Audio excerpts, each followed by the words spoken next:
एक जगह हम कथा गा रहे थे तो एक महात्मा है बांसवाड़ा राजस्थान में, तो अंतिम दिन एक महात्मा है तो एक बात सुनाए, मेरी बात नहीं उनकी बात है। बोले एक जगह कथा हो रही थी तो कथा के बाद महाराज, बहुत पहले की बात, महाराज को बैलगाड़ी पर बिठाकर दान दक्षिणा देकर लोग विदा कर दिए। महाराज के जाने के बाद गांव के लोग चर्चा करने लगे, कितनी अच्छी कथा महाराज ने सुनाई, बताओ। राम जैसा राक्षस नहीं, रावण जैसा देवता नहीं कोई। दूसरा बोला क्या बोलते हो, उल्टा बोल गए, राम जैसा देवता नहीं, रावण जैसा राक्षस नहीं।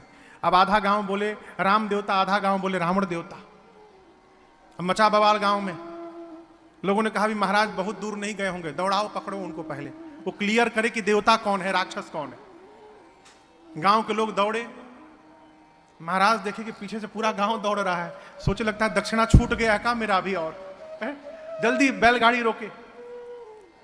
लोग आकर बोले महाराज कौन सी कथा सुना दिए, पूरे गांव में झगड़ा हो गया है, क्या हुआ ये बताओ, राक्षस कौन था, रावण राक्षस था कि राम जी राक्षस थे। महाराज को आया गुस्सा, बोले देखो न राम जी राक्षस थे न रावण राक्षस था, दो ही राक्षस थे, एक तुम लोग राक्षस थे और हम राक्षस थे कि यहां पर हम कथा सुनाने तुम लोग के पास आए। ये तो उनकी बात है। कहने का अर्थ है माई बाप, कथा में बैठने के बाद भी यदि संशय समाप्त नहीं हो रहा है तो हमको अपने ऊपर विचार करना चाहिए कि हम कर क्या रहे थे। यह संभव है कि कथा सुनने के बाद संशय समाप्त न हो।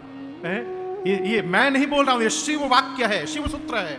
संशय विहग उड़ावन हारी, और या क्षमा करिएगा, कहा गया है संशय आत्मा विनश्यति। संशय, देखिए संशय किसको होता है, हाथ को होता है कि पांव को होता है,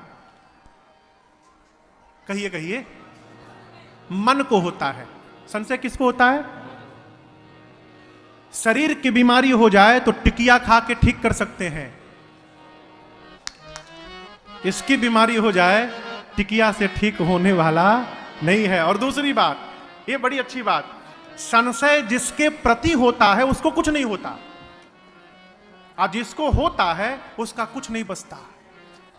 जिसके प्रति हुआ वो तो अपना आनंद में निकल गया ड्यूटी करने, अब जिसको हुआ है वो परेशान, कहां गया होगा, कहां गया होगा, जरूर वहीं गया होगा।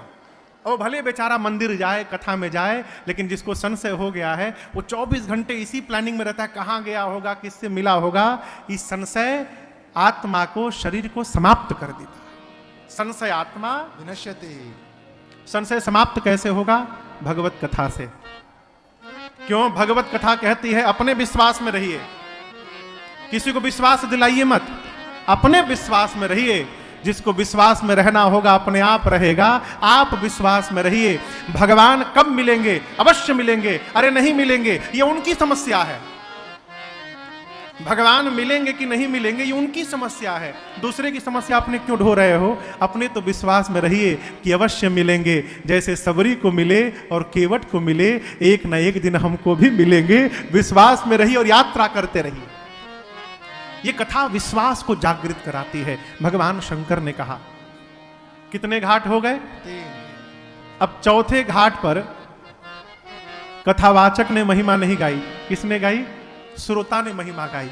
जैसे हमारे कथा सुनाने के पहले भैया ही 2 वाक्य सुना गए बुंदेलखंडी में।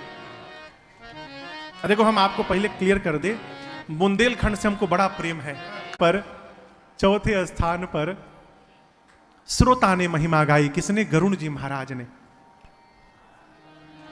भगवान युद्ध में नाग पास में बंध गए, आप कथा सुने होंगे, भगवान और लक्ष्मण भैया नाग पास में बंध गए।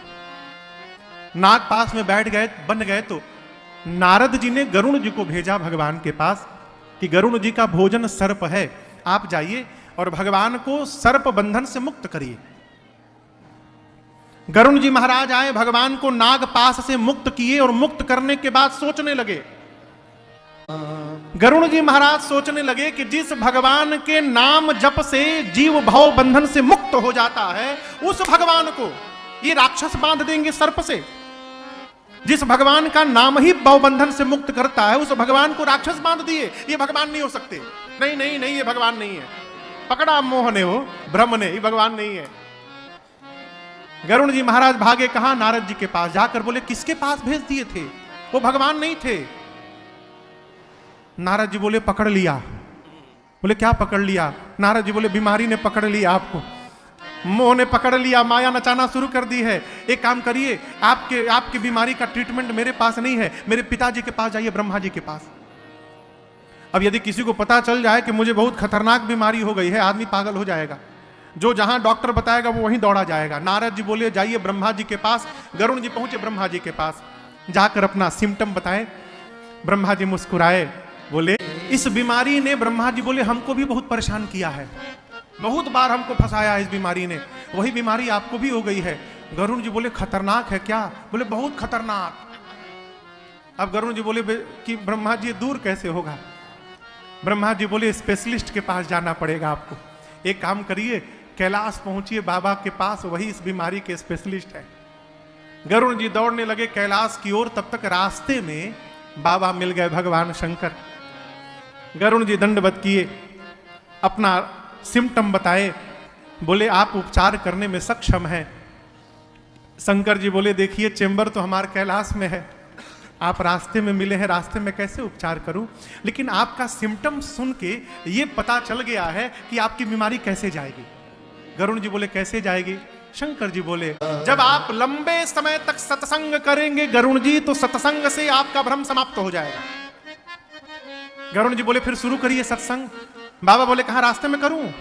मैं जा रहा हूं, कुबेर के यहां मीटिंग है एक, मैं तो लंबा सत्संग नहीं दे सकता, लेकिन आपको एक ऐसे स्थान में भेज रहा हूं जहां भगवान के भजन को छोड़कर दूसरा कोई प्रोजेक्ट ही नहीं है। एक ही काम, जगो तो कथा शुरू कर दो, और नींद आए तो कथा बंद करके सो जाओ। वहां हमेशा कथा चलती है, 27 कल्प बीत गए, कथा चल रही है। कहां? गरुण जी महाराज को भगवान शंकर बोले आप नीलगिरी पर्वत जाइए, वहां काकभूषुंडी जी महाराज है। पार्वती जी ने शंकर जी से कहा बाबा आप चाहते तो क्षण भर के अंदर गरुण जी का संशय समाप्त कर सकते थे, आपने क्यों नहीं किया? भगवान शंकर बोले देवी मैं भगवान की लीला में विघ्न नहीं बनना चाहता। भगवान के निकट रहने वाले जीव को मोह हो रहा है, इसको सामान्य मत समझिएगा। गरुण जी महाराज भगवान के निकट रहते। अच्छा बताओ, किसी भी आदमी के अंतरंग बात को जानते हैं? घर का कौन सा सेवक जानता है? ड्राइवर।